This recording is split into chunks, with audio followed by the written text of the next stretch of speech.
สบายดีเนาะมื้อนี้เป็นมื้อที่เที่ยงแล้วก็ไอ้น้องหอพักเฮาเป็นผู้ที่หิวโหยมักสมหลายๆก็เลยพากันซุ่มนุ่มกินสมอยู่แจ้โรงเรียนแจ้เดินเนาะสลับกินส้มสัมภาษณ์เพิ่นก่อนว่าเพิ่นกินแซ่บบ่หรือว่าจังไดอ้าว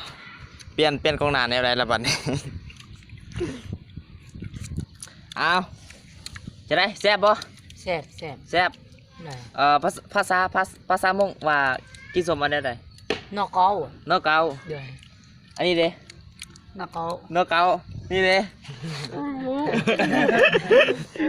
นอกเกาน อกเกา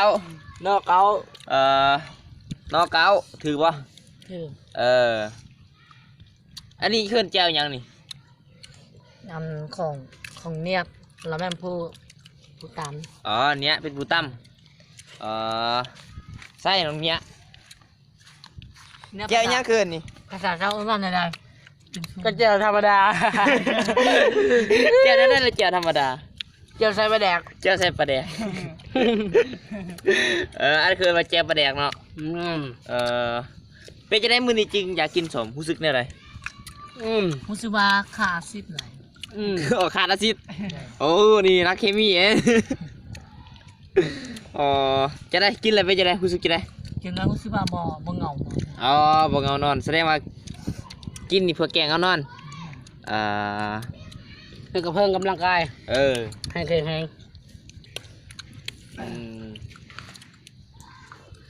สรุปแล้วคือว่าเพื่อนกินสมเพื่อ